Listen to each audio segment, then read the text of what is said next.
This is the web transmission service of the Royal Canadian Military Institute. On May the 13th, the Museum of the RCMI hosted a virtual launch by Canadian historian John Boyko of his latest book, The Devil's Trick: How Canada Fought the Vietnam War, with a special introduction by Vietnam veteran and RCMI member Jim Lutz. Okay, so let's get started. So first of all, I just want to say good afternoon to everyone and welcome to our RCMI Museum book launch webinar. Whether you're an RCMI member, a guest, or a virtual newcomer, we're very happy to have you for today's programming. My name is Ryan Goldsworthy. I'm the museum curator of the RCMI, as well as the organizer and the host of today's book launch webinar. Of course, today I'm not hosting from the RCMI, which remains closed due to the pandemic, but I'm casting here today from my private office. So in today's webinar, I'm hosting author and historian John Boyko for the launch of his new book, The Devil's Trick: How Canada Fought the Vietnam War. So behind me here, I actually have an American M1 helmet with a Mitchell pattern fabric cover, which is original to the time. And it's such an iconic artifact. You know, as a curator, I'm always looking for that material history angle.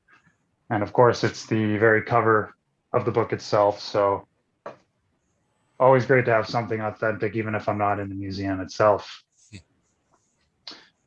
So first of all, I just want to say The Devil's Trick, the book itself, it's available now from Penguin Random House online. You can see it from Amazon, Chapters, etc. We acknowledge Penguin Random House for continuing to publish these important volumes on Canadian military history. And I'd also like to say a special thanks to the publicity manager of Penguin, Shauna Cook, for her continued support of these book launches at RCMI. So in addition to John, we're also going to hear today from Vietnam War veteran Jim Lutz, who will provide some excellent lived experience insight and an introduction to the subject matter in just a few minutes. Of course, our virtual format today, which is a consequence of the pandemic, has also provided us with a good opportunity to more widely reach audience, such as many of you here today. The RCMI does have a great physical location downtown Toronto at University in Dundas, but for those who have been unable to visit in person for our past programming but have always wanted to, this is a great opportunity to welcome you in. So again, I say thanks for joining us and welcome. We encourage any questions at the end of the session. So if you do have questions for Jim, John, or myself, please feel free to enter them into the text box, and I'll gather them at the end and I'll direct them to our panelists. So thank you. Before I introduce Jim and then John for their parts, I also just wanted to say a few words on our museum and on a couple of our own upcoming developments. So the Museum of the RCMI, as many of you know, is one of Canada's oldest and largest military history museums.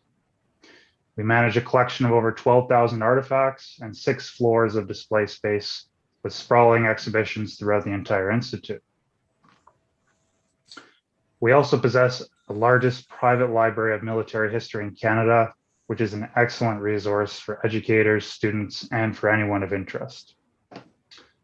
So throughout our 131-year history, many of Canada's most notable veterans, servicemen, servicewomen, and public and private leadership, including every Governor General since 1890, has been closely affiliated with the RCMI. Among the many veterans to have held membership, all Canadian Victoria Cross winners have been members of the Institute. Our museum collection has benefited from our relationship to so many of these distinguished members and their families, of course, as much of our collection has come to us through in-kind donations. Some of the highlights from our collection include the cockpit seat, the wingtip, and the strip of fuselage from the Red Baron's triplane that he was shot down in 1918. We also have the Sopwith triplane propeller and the medal set of Captain Roy Brown. We have the Victoria Cross of Major Frederick Tilston, We have every Canadian military firearm used from 1855 to the present. We have the largest and most complete collection of Canadian First and Second World War uniforms. And we have a very fine military art collection, which includes original Brock and Tecumseh portraits by war artist and Order of Canada recipient Trudy Kearns. And our newest major acquisition of only a month ago, we recently acquired the complete collection of RCAF Air Vice Marshal Lawrence Ray, a distinguished World War II veteran who has also served as a senior Allied officer at Stalag Luft III prisoner of war camp. For many of the history buffs out there, that was the same camp featured in The Great Escape with Steve McQueen. So for any more information on that acquisition and others, we've actually published it in our recent members news, as well as we promoted it through all of our social media if you don't receive that publication. This brings me to the devil's trick. So Canada's involvement in the Vietnam War has long been scarcely covered in the academic and in the popular discourse. I too have personally and professionally have interest in the subject matter, as I published my own article, The Canadian Way, The Case of Vietnam War Veterans, in the Canadian Military Journal in 2015. In my writing of that article, I was struck by how few volumes have been published on Canada and the Vietnam War, despite the many thousands of Canadians who served in American units. The statistic that is perhaps most startling to me in my research was that the number of Canadians who served in Vietnam, and this is somewhere between 30 to 40,000 on the high end, is likely a higher total than the number of Canadians who served in either Korea or Afghanistan. And over 125 of these Canadians in Vietnam were ultimately killed in action. Many of these Canadian-born servicemen as well, serving in American units, won US accolades. So this included Purple Hearts, Air Medals, Bronze Stars, and even one Canadian, Peter C. Lemon, a native of Toronto, won the Medal of Honor in 1970. In John's book, through the lens of 6 unique individuals, he recounts Canada's often overlooked involvement in the Vietnam War.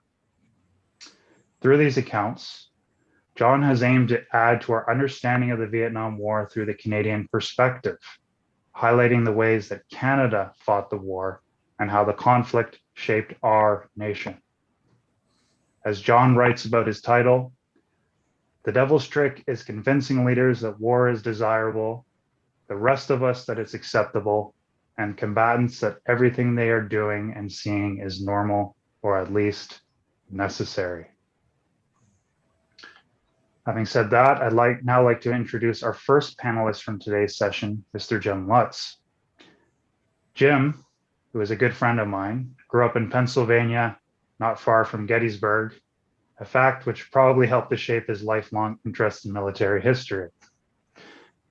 After graduating from Columbia University in 1968, he served in the U.S. Army's 101st Airborne Division, Screaming Eagles, as an infantryman and as a reconnaissance team leader in Vietnam. In other words, he's the real deal. He came to Canada to earn an MA in history at the University of Toronto, where he studied under military historian C.P. Stacey. Jim is a member of the Regimental Senate of the Queen's Own Rifles, a distinguished regiment in Toronto, and he's also a member of the RCMI's Museum Committee. We are privileged to hear from him today. Please, Mr. Jim Lutz. Okay, thank you very much, Ryan. John, it's very good to see you again. I first met John a few years ago when he came to the Civil War Roundtable, which meets at the RCMI.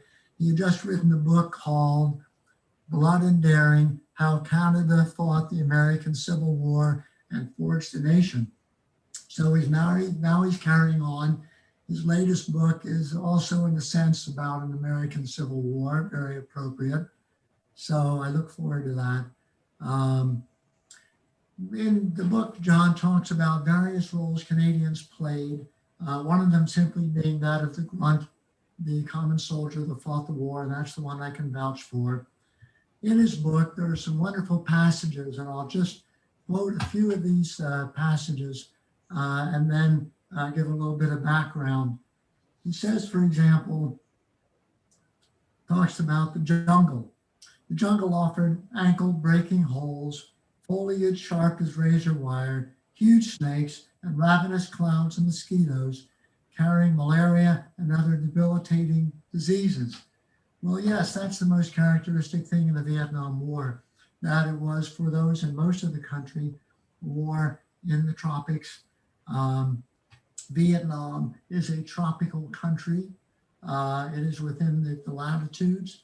It is on the same latitude as Chennai, India, the former Madras. It's on the same latitude as Khartoum in the Sudan, the same latitude as the Central American countries. The temperature is 21 degrees basically every day of the year. It really doesn't change a great deal. And it's immensely humid. So you have a great deal of swamps from which it's very easy to get jungle rot in your legs. If you get cuts in your hands, they don't heal very well. I had jungle rot. It took me almost a year after I came home for it to clear up. Of course, there were mosquitoes, as John mentioned, and we took malaria pills every day to make sure we didn't get it. There were also leeches, which were even more hated. There was one guy in our unit who actually woke up in the morning and a leech was in his eye. I'm happy to say the doctors were able to remove it without any damage. And through all of this, through the heat and the humidity and the wet, the basic soldiers were carrying rucksacks that weighed about 70 pounds, about 32 kilograms of food, water, ammunition, gas, things like that. There were really two kinds. We talk about it being tropical. There were really two kinds. There were the triple canopy jungle, where the largest trees were up so high that underneath very little grew. But the problem was that this was very hot and enclosed. The other thing you can have is open jungle. But then if you got into bamboo, some of you will know what bamboo is like. It is very, very hard to break. It's very hard to cut through. In fact, this morning in the Globe, there was an article about a guy in England who wants to make cricket bats out of bamboo. We'll see if the British pick up on that one. And then, of course, after the daytime, you get into night. One of the things you discover if you spend time out in the jungle at night is, first of all, how incredibly dark it can be, particularly if you're in the triple canopy jungle, and also how incredibly loud it can be with insects and Lord knows what kind of animals running around. The hardest problem was though we're sleeping at night because we had what we call poncho liners, which were like very thin, sort of like sheets. And much of the time you had two choices. If you didn't want the mosquitoes, you put the poncho liner over your head and slept under it. But then you got very hot, very sweaty, could hardly breathe. So if you didn't want that and you put the poncho liner down, then of course you were going to get bitten all night. So that really wasn't very helpful at all. The other thing we found out is that you could be sitting with a group, like we had 5-man reconnaissance teams. You could hear a firefight, maybe 200, 300, 400 meters away, another team. But there's no way you're going to get up in the middle of the night and try and navigate through the jungle. So what you did, which was kind of amazing, is you just rolled over and went back to sleep. A true experienced soldier didn't really care if there was a firefight, they could still go to sleep. So there's another quote that John mentions about the geography or the climate. Every year the rain starts suddenly and falls with the power of a bathtub being emptied on your head over and over again. Day after day, week after week, it was endless thunder on steel helmets. Again, this was the problem. You would have monsoon seasons, which happened in different parts of the country at different times. Some of you know that once you're totally wet, like if you jump into a swimming pool with your clothes on, it's not so bad, but it's really bad getting wet. And again, you get a lot of blisters and infections, as I said earlier, that don't heal. But the hardest part was to sleep in the monsoon. So what you had to do was find a little bit of a slope, a little bit of a hill and a tree on it. And you sat down facing downhill, leaned against the back of the tree. Then you took your poncho, because in recon we didn't carry tents, made too much noise. So we just had our ponchos, put the poncho over the front of you and behind you and underneath your bum, so that any water running downhill would go underneath the poncho. And that is how you had to sleep in the middle of the monsoon season. It was really terrible. The one thing, though, that was more important than anything else we found in the monsoon was to keep your cigarettes dry. That was really, really critical. So again, to go back to John's book, he talks about Carrie is the name of the main character in his book. Was actually a Canadian serving in the war. And he talks here, he says, Carrie and his compatriots fanned out into the jungle on missions that lasted hours and sometimes days. They were again the hunters and the hunted. Well, the kind of missions we did, typically it was mostly patrolling, 5-man teams. You would be doing reconnaissance to see if the enemy was in the territory. You would sometimes set up ambushes. You would sometimes cut landing zones across the top of the hill so helicopters could come in, land, drop off troops and go out. And rappelling, which is taken for granted now, like in the Canadian Army, but we were learning to rappel out of the helicopters, sometimes up to 60 feet. That was what the patrolling was like. The problem with moving in the jungle is the jungle can be very good, it can be very bad. If you want to move and not be seen or heard, you could, if you got into deep jungle, move very, very slowly, very quietly, and get through an area without being seen or heard. On the other hand, if what you wanted to do was to set up an ambush, the thick jungle was often a very good place to sit there, maybe at the top of a ridge line or something, and just wait and see if anyone comes along. One of the things we did is we did patrols into the DMZ zone, the neutral zone between North and South Vietnam, the demilitarized zone. People say, well, wait a minute, if it was demilitarized, what were you doing in there? And the answer is that recon teams were put in there by us and also by the Vietnamese, because both of them were watching to make sure that the enemy army en masse didn't suddenly decide to attack and just charge across the border, the demilitarized zone. Of course, helicopters were a huge part of the war. I could talk for hours on that, but that's not what we're here for today.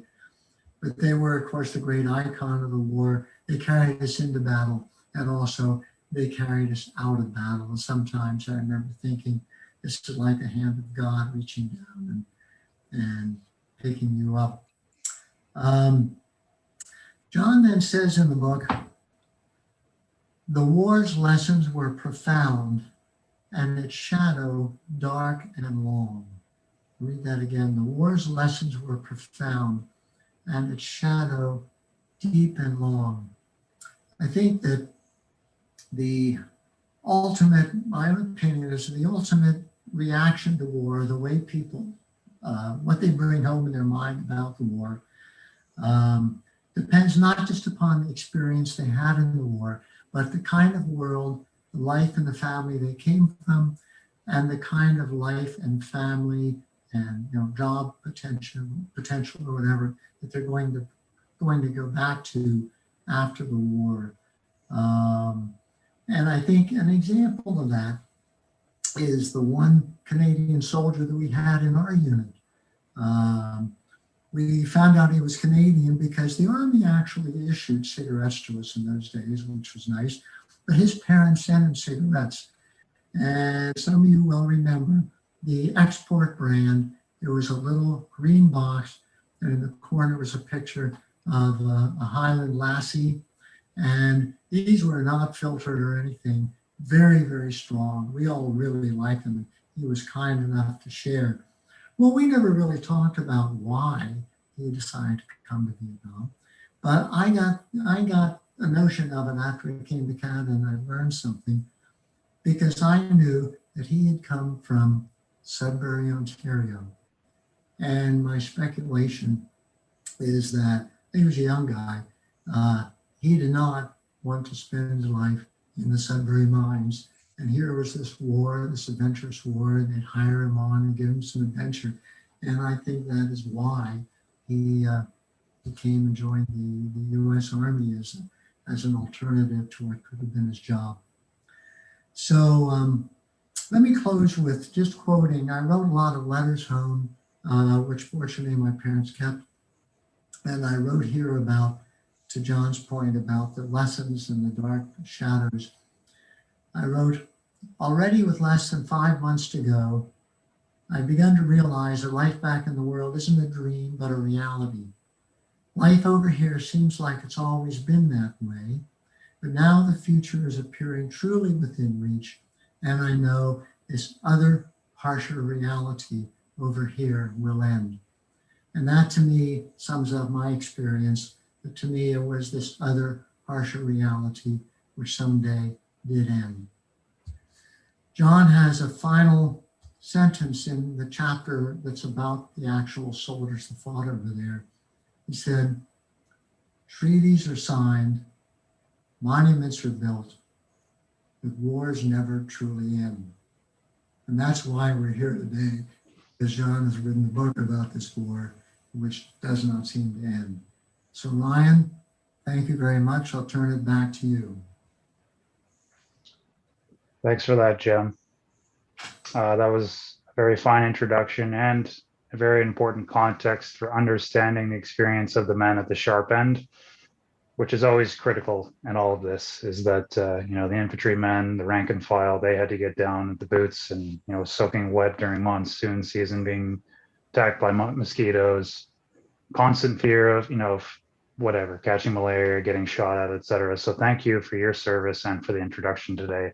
It certainly adds a lot to the proceedings. And I'm also going to add that if you'd like to hear more about Jim's experiences, I also sat down for a taped interview with him a couple of years ago.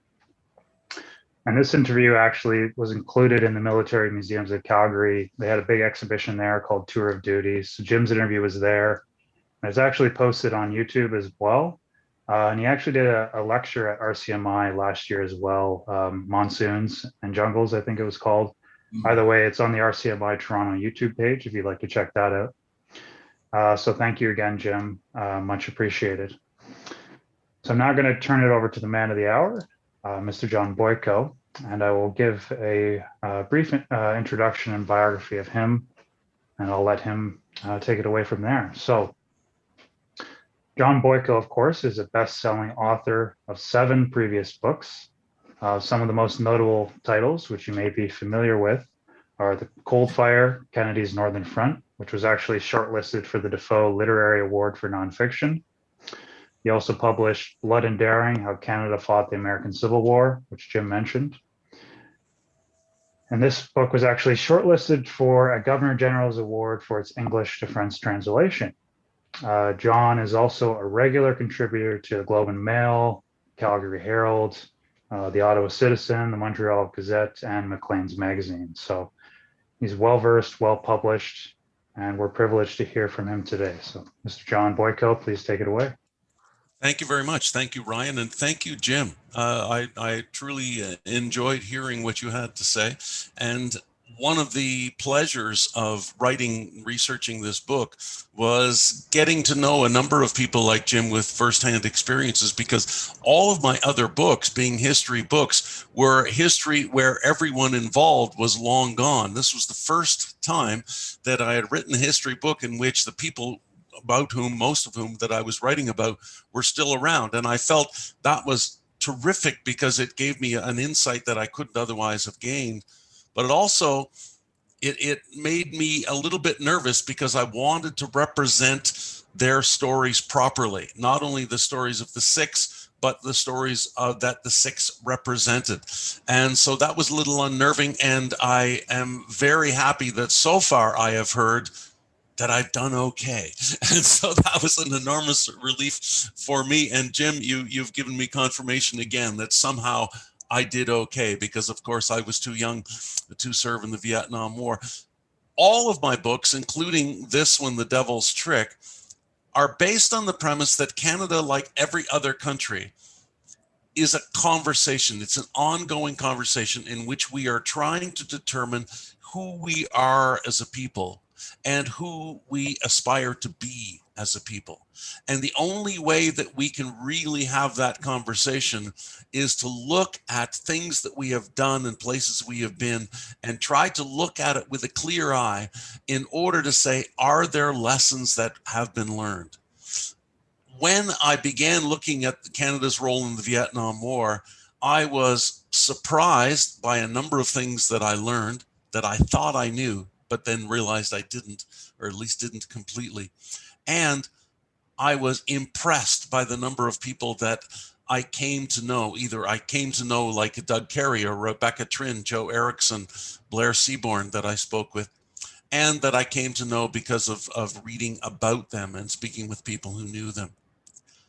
I think with all of my books, and certainly with The Devil's Trick, what I try to do is to avoid the trap that too many history books fall into, and they are deadly boring, they're deadly dry, and it's just, as I heard one person say, one damn thing after another. What I try to do in my books is to tell stories, and through those stories, invite people in to consider the points that I think are worth considering. So what I want to do today is to go through the 6 stories of the 6 people. I'm not going to take long, and I will only be able to skim the surface of the stories in the book, because each chapter, each of the 6 points that I think are important to understand Canada's role in the Vietnam War, is taken by one person per chapter, and that person is like our guide inviting us in to consider the broader story. I want to begin with Sherwood Lett. Brigadier General Sherwood Lett is a remarkable Canadian that I had not heard of before, and I am so glad that I know a little bit more about him now. Sherwood Lett was a young man who served in the First World War. He was wounded at the deadly Battle of Passchendaele. In the Second World War, he led troops at the Battle of not the battle, but the raid in which Canada were trying to open up a front, or at least to see if a front could be opened at Dieppe, and he was wounded at that battle. He was a very well-respected lawyer back in Vancouver, and as a result of his, not only his service, but his law practice and the esteem with which he was held by his colleagues across Canada, he was offered a seat on the Canadian Supreme Court while he was in France serving, and he turned it down. He wanted to continue to serve. That, I think, speaks highly of the man. He led troops in France 3 days after D-Day, moving the Nazis back through France, and he was wounded for a third and final time. In 1954, External Affairs Minister at the time, Lester Pearson, later to be Prime Minister, of course, needed someone to lead an effort that Canada had been invited to be a part of. You see, in 1954, France, after having controlled the area that we now know as Vietnam and Laos and Cambodia for decades, for generations, as a French colony, they called it French Indochina, they had finally made the decision to leave. At that point, the Americans were supporting them with over 80% of the money that it was costing. And the French, after having lost a battle to the North Vietnamese, said, we have got to go. And a big power conference was held in Geneva, and they decided, all right, here's what we're going to do. We are going to split Vietnam in half at the 17th parallel. We'll let Ho Chi Minh, the communist leader, rule the North, and I won't call him Democrat, but at least non-communist Diem rule the South. Temporarily. In 2 years, in July 1956, there'll be an election. Everybody will vote. All the Vietnamese people will vote, and then we'll unify the country again. So we need someone to oversee that. So therefore, Canada was to represent the West, Poland was to represent the communists, and India was to represent the non-aligned country. Who was going to lead this Canadian effort? Pearson chose Sherwood Lett for his legal abilities and his military prowess. and experience. I found it fascinating that when Lutz arrived, he arrived at Hanoi, arrived at the airport, and was picked up in a great big long limousine, like big white car, and driven through the streets of Hanoi up to his hotel, the Metropole Hotel. And there were people 3 deep lined up on the sidewalks. There was bunting, there was flags, there was cheers. Everybody was applauding. They were singing songs. Only when he got to the Metropole Hotel did the receptionist say, "Oh, I'm sorry, sir. That really wasn't for you. You see, we were expecting the Soviet ambassador on the next plane, and they mistook him for you." And you know what Lutz learned at that point? Nothing is as it seems in Vietnam. That bode him well, for in the year and a bit that he was there, he was trying to oversee a ceasefire that didn't really exist, try to keep the superpowers from coming back in a big way, trying to keep combatants that had been fighting a low-level civil war for years apart from each other, trying to help people who wanted to move north, and south, to move south, and then trying to set up an election. But he reported back to the Americans and to the Canadians, you know what? The North Vietnamese really only want, in fact, all the Vietnamese only want 3 things. They want all foreigners out, and they're getting it with France. They want a unified country, which we're promising them with this election. But even the people of the South have great admiration and love for Ho Chi Minh and the communists. We want the Vietnamese people, North and South, want him to be the leader. They are the 3 goals. And he said, this election, when it's held in July, the North's going to win. Ho Chi Minh will win in a landslide, but we have to let it happen. Because if we do not, the war will explode again in a way that no one can control. And then we had the deeply ironic situation where the Democratic Canadians and the Democratic Americans and the Democratic British do not want this election happen and would not allow it. While the communist North Vietnamese, the communist Soviets, and the communist Chinese wanted the election to happen. It didn't. And everything that Sherwood Lutz predicted came true. I was really honored to meet Blair Seaborn. I went up to Ottawa. I sat with him in his room. He was 96 years old at the time. But when I went to his room, he was watching Newsworld, CBC Newsworld on TV, and a very well-read, crumpled Globe and Mail was beside him. And I knew that this was a man who was still able to recall all that had happened and articulate to me stories that I thought were fascinating. And I tried to put them and to put his spirit, Blair Seaborn's spirit, into the second chapter. Now, this begins in 1964, a few years later, 10 years later, when President Johnson wants to get out of Vietnam, just like President Kennedy wanted to get out of Vietnam. But he asked his CIA, he said, the only reason that we're in Vietnam, that Eisenhower put us in, that Kennedy kept us in, that I am still in there, is because of the domino theory. The thought that if South Vietnam is allowed to fall to communism, then all of the other countries in the region will fall.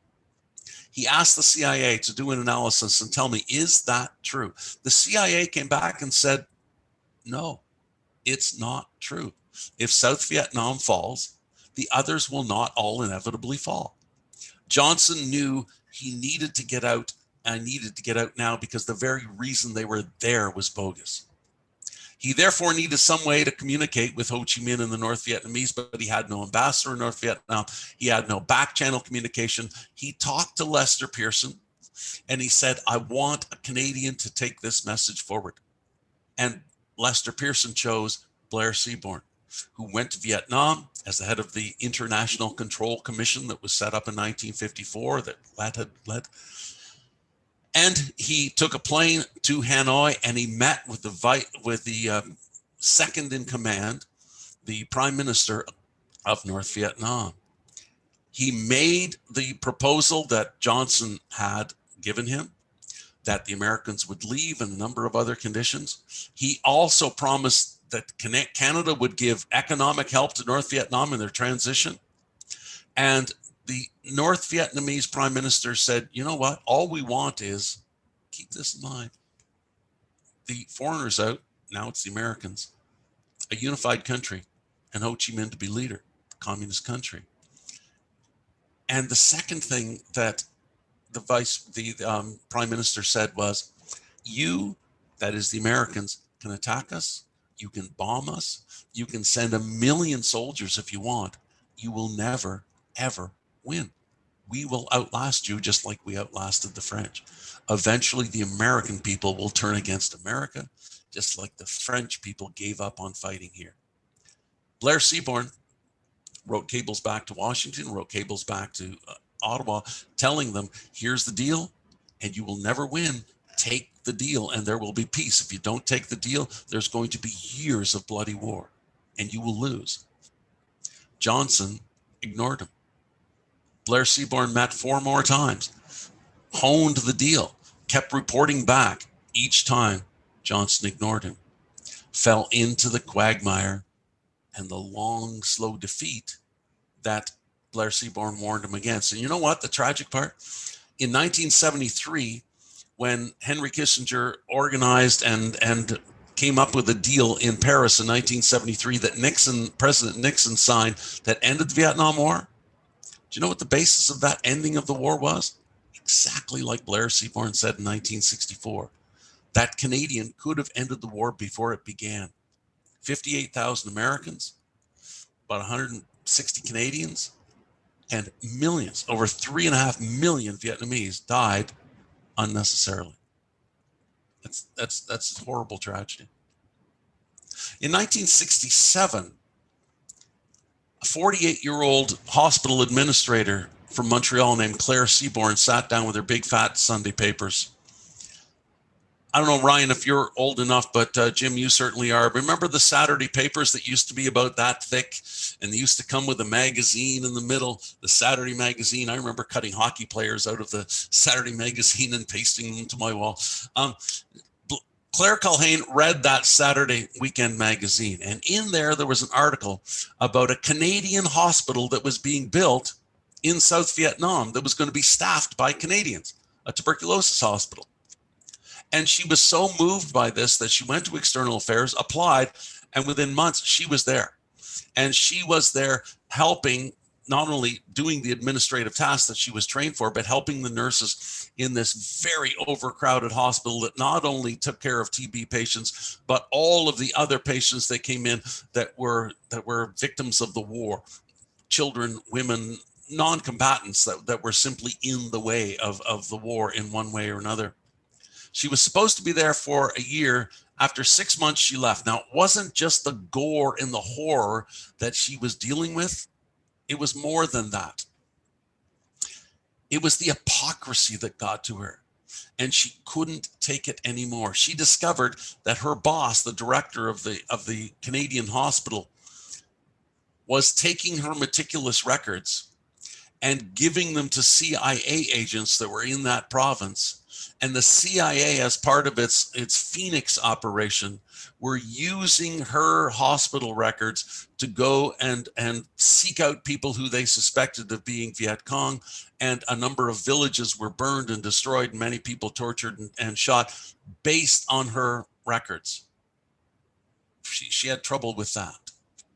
She also had trouble with the fact she came back to Ottawa, wrote a long report that she took to External Affairs. And she said, how is it that the Canadian government can say they're neutral in the war when all of the help that they give goes just to the south? That doesn't mean you're neutral. How can Canada say we are neutral in the war when one department of the Canadian government is building hospitals? There was 5 hospitals there built by Canadians, run by Canadians. How can we have one department of the government building hospitals and other departments in the government are allowing and encouraging a number of Canadian companies and Canadian subsidiaries of American companies to be building and selling weapons and weaponry to the Americans that is then used in Vietnam, that is filling those hospitals? How can that be allowed to happen? She was basically written off, dismissed, another one of those government reports that sits on a shelf and never sees the lights of day. but she became involved with a group called the Voice of Women. And she began protesting the war, and she began protesting Canadians' role in the war. She saw the Vietnam War as immoral, and she was with others who shared that view. And she began a campaign that began with letter writing to politicians, to letters to the editor, to magazines and newspapers, and speeches across Canada to university groups, to in church basements, to anyone basically who would listen. In one of her stunts, and she knew it was a stunt, but it drew attention to the campaign that she was trying to spearhead, the notion that we should not be making money from this war. She set up a 10-day fast on Parliament Hill. A number of members of Parliament came by and chatted with her. One of them was Jean Marchand. I don't know if people are of the age, but they remember Jean Marchand. He was one of the 3 Quebecers that came to Ottawa, called the 3 Wise Men. Pierre Trudeau, not Justin, Justin's dad, was the prime minister, and Jean Marchand was one of his most influential cabinet ministers, came out and spoke with Claire Culhane. And they had a conversation that lasted a while, and then it turned into a debate, and then it turned into a shouting match. And when Claire Culhane made the point that we are making, that is, the Canadians are making $370 million a year, and all of the jobs that are based on selling weapons and weaponry to the Americans for that war, how dare we? And he yelled, "Do you want to be the one to tell 100,000 Canadians that they're out of work because we are going to cancel our contracts to the Pentagon?" That's the rub. That's the question. 370 million then equates to over $2.5 billion now. Are we willing to flush that money away and say no to it because we don't agree with the war in which those weapons are being made, and therefore the jobs are based? We are asking ourselves a similar question right now in Syria. We are making similar money selling weaponry to the Saudis that they are using in their war in Yemen. At the same time, the Canadian government stands up in the House of Commons and says the war in Yemen is wrong. It's a lesson that was taught, but I don't know whether it was learned. Another gentleman who I came to know is named Joe Erickson. Joe Erickson was one of about 30,000 young Americans who decided that he did not want to be drafted and therefore came to Canada to live. And he still remains here. I knew Joe Erickson for years. He lives near me. I'm from Lakefield, Ontario, just north of Peterborough. And I've known Joe for a long time. Only when he asked me once, "So what book are you working on?" And I said, "Well, I'm working on a book about Canada's role in the Vietnam War." He said, "Oh, really? I'm a draft dodger." "Oh, really?" And away we go. And so that's how he became the person who represents the draft dodgers in this book. And what was fascinating for me was, and I think we many of us know the stories of the draft dodgers and why they came and the rest. And I don't want to emphasize that part of the story today. But what surprised me was, I thought, weren't we magnanimous? We Canadians, we welcomed all these young people in. No, we didn't. If we look at the polling that existed at the time, depending on the year and the region of the country, 60 to 70% of Canadians did not want those draft dodgers here. A number of organizations that were grassroots organizations, not government run, that were set up in cities all across Canada to help them to get here, to help them to find jobs and housing and to adjust to Canadian ways, were supported not only with money, but logistical help by churches and church groups. They did similar polling in the church groups, and they found that the majority of people at the pulpit and the church leadership wanted to help these draft dodgers. But again, about 60 to 70 to 80 in some congregations % of the laity, that is the people in the pews, wanted no part of them. There was an underlying anti-Americanism. That's part of it.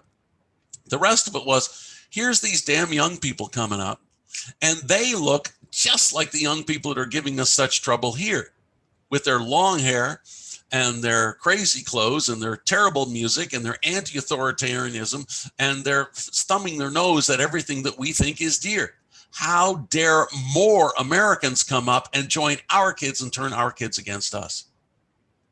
That surprised me about the draft dodgers. Some of the things that I found that some of the mayors of cities said curled what was left of my increasingly gray hair.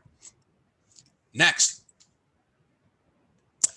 and Jim was very good at introducing this point, is that while 30,000 Americans were coming up to avoid the war, about 20 to 30,000 Canadians were going south to join the war. And it was fascinating. I spoke to a number of vets, and one that I spoke with was Doug Carey. Spent a great day with him up at his house at Carleton Place near Ottawa. And he told me stories, and then we shared emails back and forth and many phone call conversations, and spoke and email conversations with one of the compatriots with whom he served, Grady Birdsong, and then other vets that I spoke with. And other things that I read, what I found was there was basically three reasons why Canadians who didn't have to fight, they didn't fear the draft, they weren't going to get drafted. But why? Why would they go down and do this? Well, Doug Carey told me that he grew up at a time in the early 60s when his father's uncles, almost every male adult that he knew was a veteran. All the teachers and the barber, everybody was a veteran. Either the Second World War, the First World War, the old guys were still around, the Korean War. It was just something that was expected. It was part of growing up. Now, if you're going to join the military, Canada was not fighting a war at the time. If you want to join the military and actually serve, then there's only one place to go, and that's south and join up with the Americans. A second reason that a number of people gave me, and it's overlapping, because some people went for two reasons, was just that sense of adventure.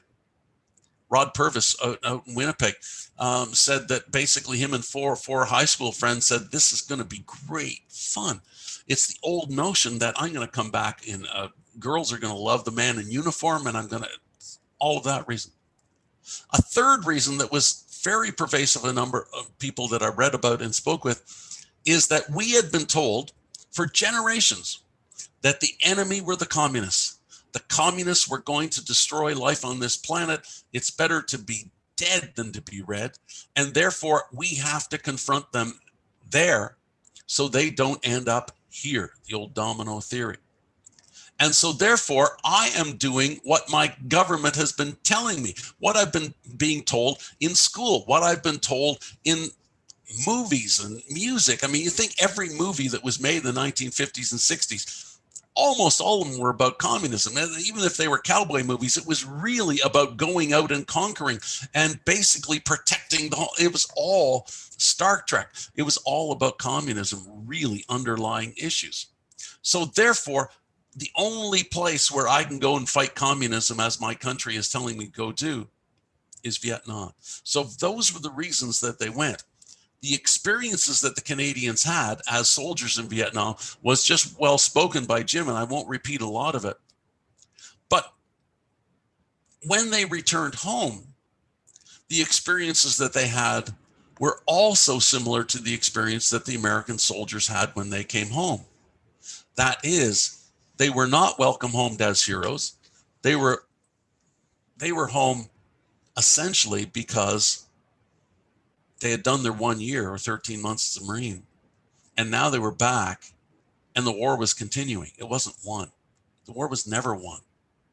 They were seen as the losers in a losing war in popular culture and by many of the protesters. Doug Carey had a very different experience than many who, the story was not apocryphal, were literally spit on in airports when they returned. Doug Carey, after serving 2 terms, was befallen by something that Jim had talked about, and that is, it wasn't a booby trap, it wasn't a bullet, it was a mosquito that got him. And he came home suffering from the near fatal effects of Japanese encephalitis. When he arrived home in the Toronto airport, he spoke with a couple of people on the plane. Word came that he was a Vietnam vet returning home. pilot asked everybody, you know, when as soon as the plane lands, everybody jumps up. They told him to stay seated. 2 RCMP officers came, helped Doug Carey off the plane and through customs, something that he never forgot. He had a different experience than returning than a lot of veterans. But like a lot of veterans, he suffered from PTSD. PTSD, that silent killer of a person's soul when they need to deal with the fear and the terror that is simply more than a human being can handle. 66% of all Canadian vets suffered from PTSD. He was a part of the Vietnam veterans organizations that grew to try to deal with all of this. He was a part of the organization that went to the Vietnam Wall and saw some of the Canadian names that are there on that wall, 160 of them. He was part of the organization that was trying to get a memorial built. And for years, the Canadian Legion wanted no part of it. For years, the Canadian government wanted no part of it.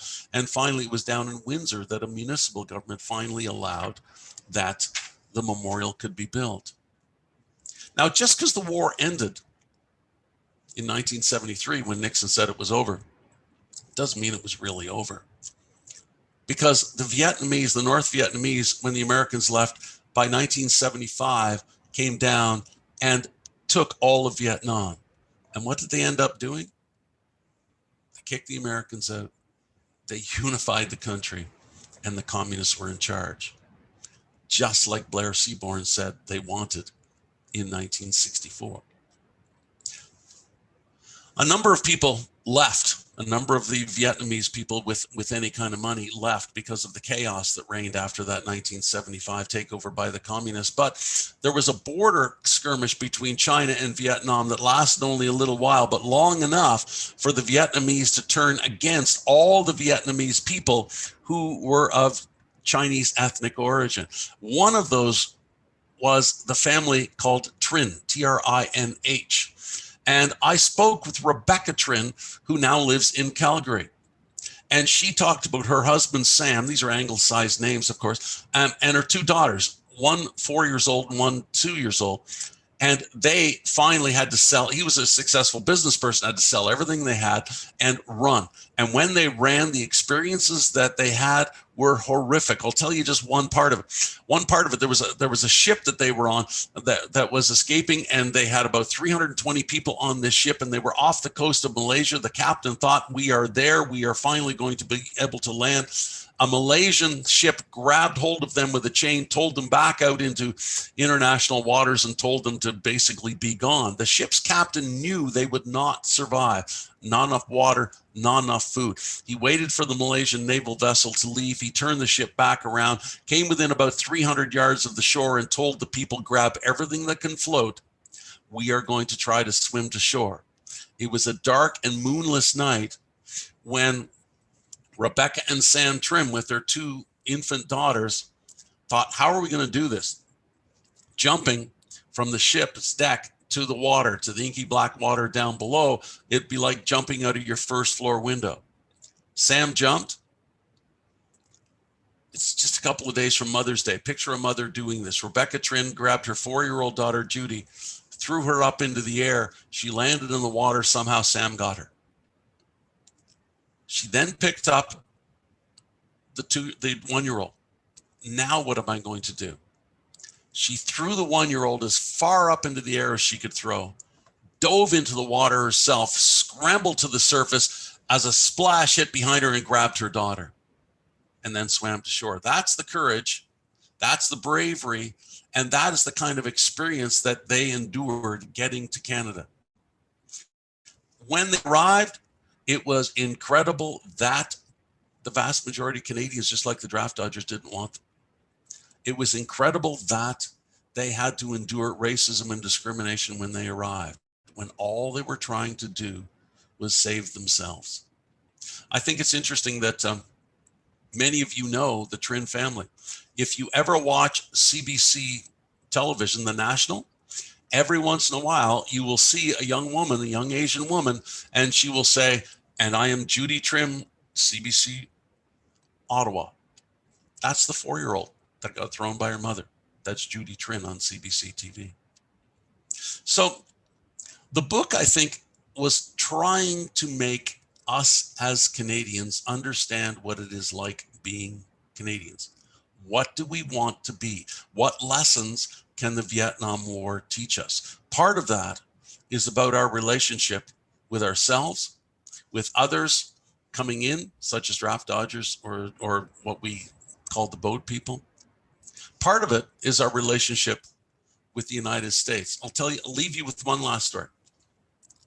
In 1963, Lester Pearson met with President Kennedy, and Kennedy said, "What do you think I should do about Vietnam?" And Pearson said, without hesitating, "I get out." And Kennedy said, "Any damn fool knows that. It's how." In 1965, Pearson went to Temple University in Philadelphia to deliver a speech. He was going to be given an International Peace Award. And he praised the Americans for the work they were doing in Vietnam and standing up to communism. But he said, "You know what? I don't think the tactical deployment that you're using with respect to bombing North Vietnam is a good thing. I don't think killing civilians in those bombing raids on cities and ports is going to bring you victory." When he left the stage, there was a phone call waiting for him. It was Johnson. The next day, he was having lunch with Johnson at Camp David. Johnson ignored him, pretended the Prime Minister of Canada wasn't even there. Finally, he called him out to the little terrace, and he went on him what the historians called the full Johnson. That is, Johnson got nose to nose with the Prime Minister, began screaming and berating him, grabbed the lapels of his jacket, lifted him off the ground, said, "You came to my living room and you pissed on my rug." What a moment in Canadian-American relations. I don't think Donald Trump even did that to Justin. What that taught us is maybe the Canadian government needs to stand up for us a little bit more. Maybe war is an important part of our conversation of what we are as Canadians. And maybe that conversation needs to be a little bit more complete, a little bit more nuanced, and respect the warriors, even if we don't respect the war. So I look forward to your questions. And again, thank you very much for inviting me to be here today. Ryan, I turn it to you. Excellent. Thank you, John. Thank you for all of that insight. And of course, for writing the book itself, I was particularly struck when reading the book at how distinctive each of the six, case studies were in telling this story. I thought it was a very interesting and informative way to do it. And perhaps even more than that, when studying Canadian military history, we have this habit of basically jumping from Korea to Afghanistan. And I think what you've done is reminded us that it's important to put Vietnam back into the context of Canadian military history. So thank you for doing that and for being here today. I enjoyed the book. Thank you. And Ryan, I just want to say one thing before we go to questions. All I can see is you and Jim. So I can't see everybody who is with us today, the way the Zoom is set up. But I can tell you that with us today is Doug Carey. Doug Carey that I was speaking about is with us today. Excellent. Well, thank you for sharing that as well. So I want to welcome Doug. Yeah. Welcome, Doug, and thank you for being here. As you said, it's, the study of Vietnam, it's this remarkable case. And like for me, I'm primarily a First World War guy. So it's this really interesting situation where there's so many individuals who are still living and have this lived experience so they can still participate in these sort of events and writing this. So how unique and how interesting. Well, thank you for saying that. So before I move on to the questions, I just want to say just a few thank yous in case people start to sign off. First, I just want to say thank you to the RCMI Museum Committee for the support for making this event happen, to Sylvia Lau and the RCMI staff for all of your work and bringing this together. And of course, to John Boyko for speaking, and to Jim as well for sharing your experiences. This is just an important event to have, especially in these times. I think that there's this sort of chasm of people can't sort of get that education in terms of events, coming to museums, going to lectures, etc. So it's nice that we can have these virtual events and to talk about these things in depth So thank you for continuing the education and the learning. I think it's an important, more than ever during the pandemic. So I'm going to move to the questions now. Some of them are addressed to Jim, some of them to John, so just bear with me here. The first question, this actually came in earlier. John, this is for you. And the question is, this is from Petros Dorizas. He's actually a scholar based in Athens, Greece. He wanted to know, did any of the lessons that were learned in Vietnam by the American Army, were they ever filtered down to the Canadian forces? Yeah, I think that they were. In the last chapter of the book, I didn't go into it now because you could imagine how much I had to condense for today. But the last chapter of the book talks about the lessons learned by the Americans and whether they applied them and how they applied them, and the lessons learned by Canada and how they learned to apply them. And one of the lessons, this came from General Petraeus, of the American general, who said, and scholar, who said one of the major lessons of Vietnam is that we being the Americans, cannot go into a war unless the goals of that war are crystal clear and there is a crystal clear exit strategy. We know what victory will look like. The third thing that he said is we must accept, this is talking, a military man talking to other military people. He said, we must accept that battlefield decisions and decisions, strategic decisions with respect to the war will not always be made based on what is best for the military in the field. There will always be what the military call political interference because the politicians are in charge and they will always frustrate the soldiers in the field. We have to accept that. What the Canadians learned from that in the things that I have read is, yes, we must always know when we are going into a war that we are going in for the right reason, that it is an absolute justifiable reason for going into the war, and there must be an exit strategy that is clear. That is, we must know exactly what victory is going to look like. Now, did the Americans learn that lesson? Well, with respect to some of the wars that happened after Vietnam, maybe. But certainly with Afghanistan, that lesson was forgotten. They're just getting out after 19 years of war, their longest war. With respect to Canada, I think that lesson was better learned, and we see that when President Bush tried to get Canada to join the coalition of the willing to fight in Iraq. And unlike Canadian prime ministers with respect to Vietnam, Jean Chrétien stood up and said, no, I don't believe the evidence that you've presented. I don't believe we know what victory will look like. And so therefore, Canada is not going into Iraq. So yeah, there were very specific lessons. Some filtered down to Canada, some filtered down to the American, not only the American military, but the American political leadership.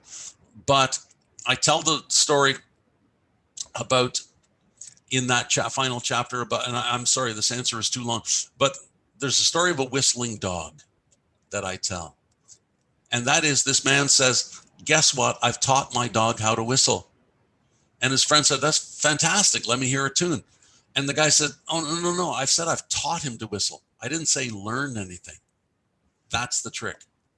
Vietnam taught us lots of lessons, but did we learn?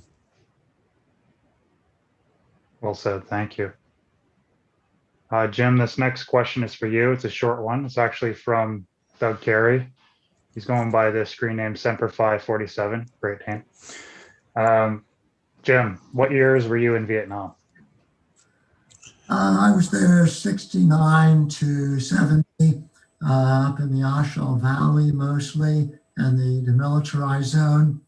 And in the spring of 70, I was due to come home in May, but that's when Nixon decided to end the war. And so one of the ways he did it was to start to bring some troops home early.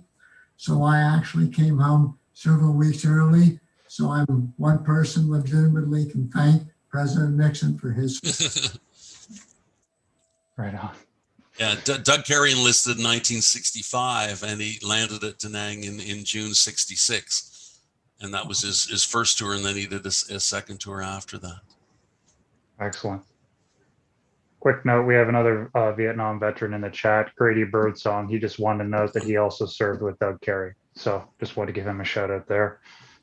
I want to give Grady a shout out too, because Grady was very instrumental in helping me with the book and making sure that I got especially that chapter right. So hello to Grady, and thank you very much for the work that you did in helping me to this guy with no military experience to help me get it right. So thank you, Grady.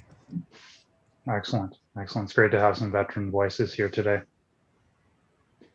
This next question, John, this is from James Higginson Rollins. His question is, after writing the book, is there one thing you came away with that you would want our leaders to learn? Several things. The one that I would want our leaders to learn more than anything, I think, is to be straight with the Canadian people. I know that me asking politicians to be straight with the Canadian people is maybe a stretch, but I believe that, not I believe, it was clearly evident that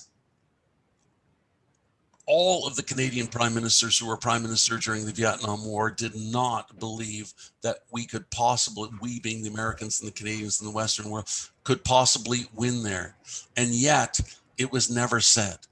The things that were not said about the war were, I think such a shame, because people would have understood better.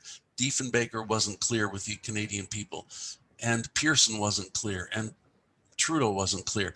And I think if the politicians trusted the people to be intelligent enough, rather than to try to keep us in the dark because they think we're not emotionally stable or smart enough to understand, I think that politicians would have an easier time of it, and Canadians would be better served. So that's the overriding lesson that I think I learned, and that I tried to express, especially in the last chapter of the book, is that we as Canadians deserve better from our leaders. Well said. This next question is from James Douglas. John or Jim, however you like to weigh in, because I know either of you guys can answer this one. What is your opinion on the documentary series by Ken Burns on the entire Vietnam War? Jim, you go first. I was really worried, as great as Ken Burns is, but you know, when the first show began on television, the screen was dark. There was nothing to see. You only heard the whop, whop, whop, whop of the blades of a Huey. And I thought, okay, Ken, you got it right. I think it was great. There can always be criticisms. A lot of it is driven by the people that you specifically interview, which could be the case of the people in John's books who are talking to me. And anytime you see an entire war through, you know, half a dozen veterans or something, it's representative, but it's not necessarily broadly valid. So I know there was a lot of criticism of it, and a lot of people thought it was great. I guess my bottom line would be, it'll never touch Shelby Foote in the Civil War. Yeah, I enjoyed the series, and I enjoyed the fact that for the first time in any of the document, I mean, forget movies like Platoon and the Hollywood movies, the first documentary that I've seen that tried to represent all sides. And they tried to say, when they interviewed even North Vietnamese and Vietnamese people and North Vietnamese military people, and they tried to represent more than just, here is the American story of the American part of the war. And for that, I think he did well. Whether he did it as well as he could, I don't know. And I agree with what Jim just said. Doug, for example, was an essential part of that chapter about in the Devil's Trick about the Canadian soldiers that fought in the Vietnam War. But just as essential was the other stories of people that I read about and talked to, and I tried to bring their stories in as well, because it's never one person's view. One person's view is never complete. Everybody's memories are different. Everybody's experience that they saw is never complete. And no matter how many people you bring in, whether in my book or Ken Burns' series, you can never get the complete story because everybody's version of what happened to them is necessarily complete. And I agree, Shelby Foote is a genius. Right on. I agree with you, I could point yeah. higher and you could see all three of the big books right up there. Mm-hmm. I agree with you, gents. It definitely was a more well-rounded documentary that we've seen. Very comprehensive too. I mean, 10 parts, basically an hour and a half per part. Great watching for anyone who hasn't seen it. I believe it's still up on Netflix. That's The Vietnam War by Ken Burns. So thank you. Next question, or rather this is a comment I'll share. This is actually from the RCMI president, Mike Hoare. He just wanted to say thank you to John very much for an excellent presentation, and thanks also to Ryan, Jim, and Sylvia. So thank you, Mr. President, for your feedback. Thank you. This next question is from Deanna Horton. John, this is for you.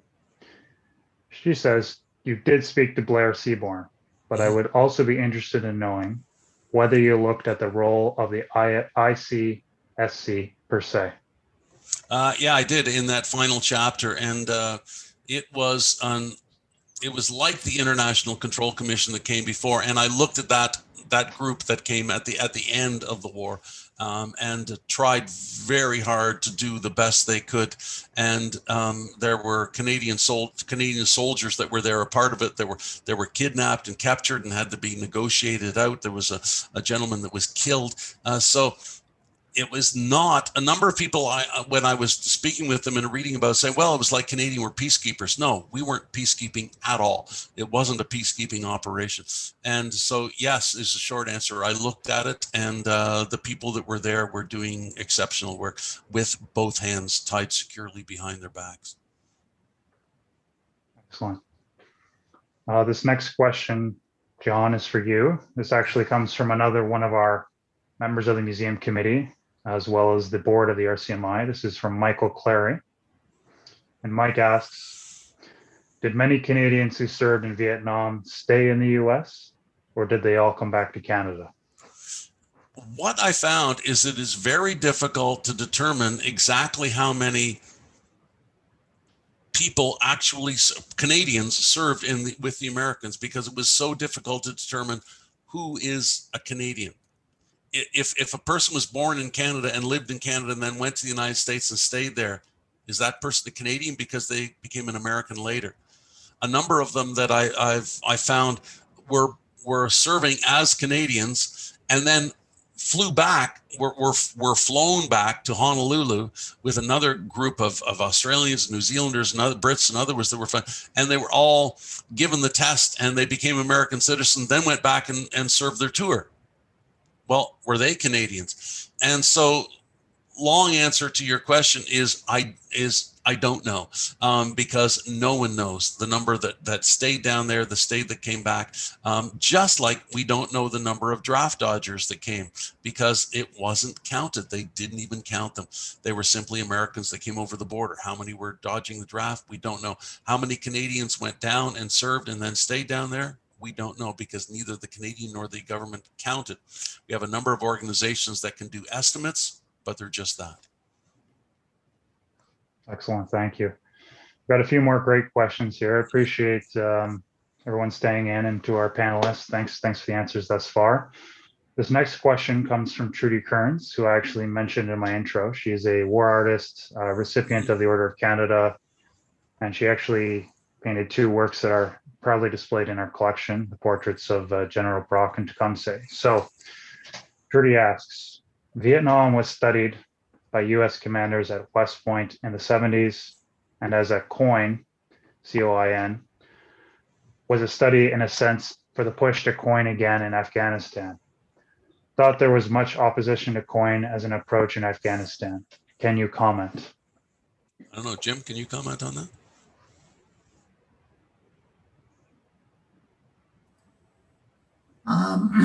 Pardon me. Well, I was interested when I was still in university in learning about what the French called la guerre révolutionnaire. And we saw that being used in Vietnam by the French, by the Americans, by the French in Algeria. It's basically revolutionary warfare, guerrilla warfare. And the United States, in my opinion, never has ever really learned how to do it, even though we have wonderful special forces and everything. We've never really been good at that. The United States Army is what I call a line of battle army. It would have been magnificent at Waterloo. It was wonderful on D-Day, but I still don't think that our military are particularly good at fighting revolutionary wars. And I actually live near Carlisle, the U.S. Army Staff College, and I went down there before I went to Vietnam to use their library to read more books, mainly from the French, about how to fight revolutionary warfare. But the colonels that were there at the Carlisle school obviously weren't reading it, because when they went over to Vietnam, they had no idea how to fight a guerrilla war. Mhm. I don't know if that answers your question, but anyway, that's my blurb on the whole issue. Mhm. And Trudy additionally shared that she felt their question was answered, so thank you. This next question is from Bob O. I'm sorry if I mispronounced your last name. John, this is for you. It's Bob O from Peterborough. I enjoyed it very much. Doug Carey is an old family friend from Port Hope. I had the privilege of visiting with Doug after he was back from Vietnam, after I left the RCAF. I would like to have another visit with him and you before it's too late. Is that possible? Absolutely. Bob O, I have no idea that you were in on this call. Bob O helped me with my last book, which was called Cold Fire, Kennedy's Northern Front. And he helped me a great deal with understanding the Canadian military's role in the Cuban Missile Crisis. And so hello to Bob, and I would very much like to come and have another lunch with you in your magnificent office there on Charlotte Street. Excellent. It's great to have a lot of those individuals who are important in the writing of the book coming to participate today. It's great to see it. This is a quick comment from Robert Sarfi. Just said, wanted to say thanks for the presentation. Moderation was great as well. I actually liked it so much. I bought the book already. Need to run. Keep it up, RCMI. So thank you. It's great. I think everybody should have 2 or 3 copies. Thank you. Absolutely. Another comment from one of our museum committee members, Trace Molson. She just wanted to say this has been fantastic. I very much look forward to reading this new important book. Thank you. Grady threw in a comment. He said, we call Doug Carey the Wild Man. So now we know his nickname. Doug never mentioned that to me. Funny. Right on. This next comment comes from Arn Kislenko. Sorry for any mispronunciations. Arn says, can you comment on the relative lack of scholarship on Canada and the Vietnam War amongst historians? Why hasn't there been more attention to the topic? Your work will fill an important gap.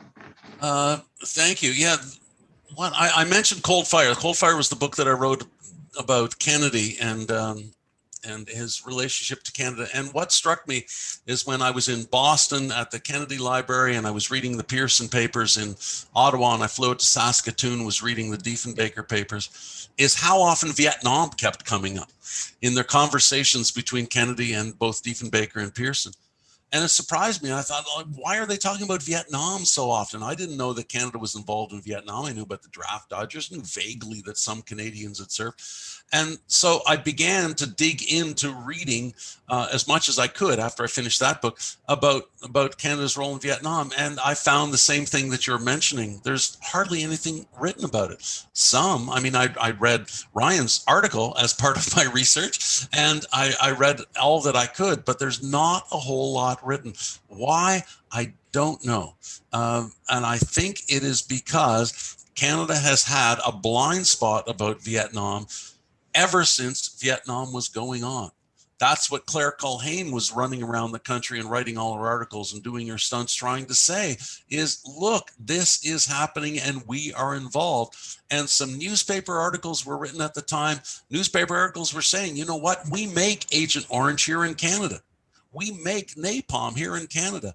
And yet the article would be written and there'd be little follow-up. So I think there was a hole in the scholarship because there was a hole at the time, and it just continued to exist. I could give a longer answer, but I think that that hole needs to be filled with more than just my book, because there's a whole lot more that needs to be explored by people with bigger brains than me. So I hope this is an invitation to do more work. Well said, John. And if you indulge me, we just have a couple of last questions here Sure. before we wrap it all up. I've been great to see the participation and the answers. This comment / question for John, this actually comes from Alan Methvin, who has been a very passionate leader in the RCMI for a long time. Alan says, one thing he'd like to bring up is a contribution made by Canadians was the use of trainers for the US forces. Mm-hmm. He specifically brings up that I know a number of my RCAF classmates from '63 were sent to the US to train air crew so that Americans could be freed for combat service. He also says, outstanding session, congrats to all. It's great, thank you. Last question here is also from Doug. He asks, there was a change in how the war was seen after the Tet Offensive of 1968. Did you notice a change? Maybe we'll pass it to Jim. Mm-hmm.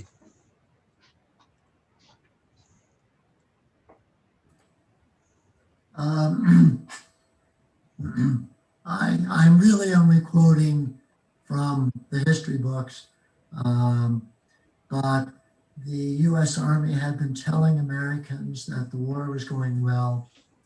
Then came Tet, and it was a mess because of the nature of the fighting, guerrilla fighting, and so on. And Americans were horrified to find out how poorly the Army had done in that war. And the anomaly is that the fact is the Army hadn't done poorly because the North Vietnamese Army became the sole enemy. The Viet Cong was basically wiped out during the Tet. But it was if not a first step, one of the really important early steps in turning people against the war. John?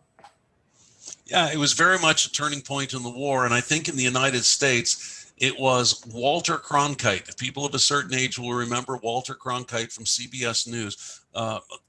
Back in the days when the media was so trusted, and he was trusted more than anyone, went to Vietnam, came back and did a special report. And he said, in this reporter's opinion, we cannot win.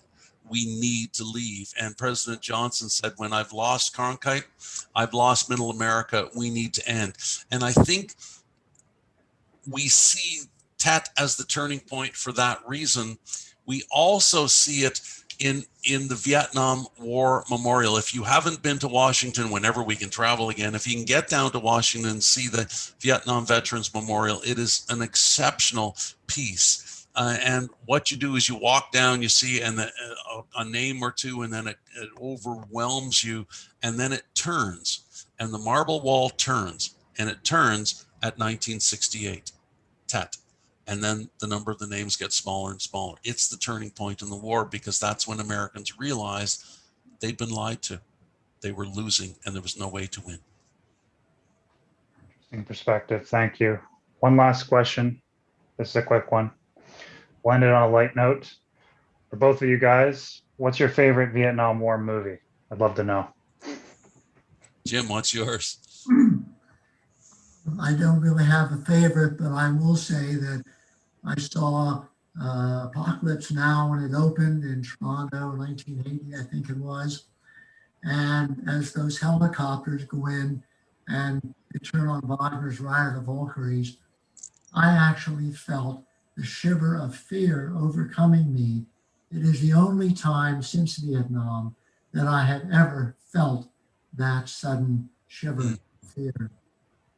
Interesting. I was at the Vietnam War Memorial, and I was speaking to some of the veterans that were there. They've got a stand there dealing with missing MIA. And I asked them, of all of the Vietnam War movies that you've seen, what do you think captures it more than any other movie? And every one of them said platoon. So for that reason, platoon is my favorite. I'll have to agree. That's Charlie Sheen at his best, by the way. So Charlie Sheen before he went crazy. Yes. yeah, exactly. Right on. I would agree. Well, Jim agrees. Yeah. right on. Well, thanks, gentlemen. Just to wrap all this up, first of all, I just want to say again, thank you for those who decided to join us today. It's been a great, very productive session, very important part of history. Thank you for the questions. Thank you for listening. To our panelists, Jim, John, thank you very much. It's been a privilege listening to everything you've had to say. The book's excellent. If you haven't got it yet, The Devil's Trick, it's on sale now online. And stay tuned for our next museum events. The next big one's in October, but we'll have a couple more in between then. So stay tuned on our social media, through our members news. We'll always be advertising things we're doing. So that's a wrap for me. Thanks for joining us. To our panelists, thank you again. Excellent. Thank you very much for the invitation. It's been a pleasure. This has been another in our series of webcasts produced by the Royal Canadian Military Institute in Toronto as a public educational service. You can find news of upcoming events and links to our webcast archives at www.rcmi.org. On behalf of the RCMI, this is Eric Morse saying goodbye for now, and thank you for joining us.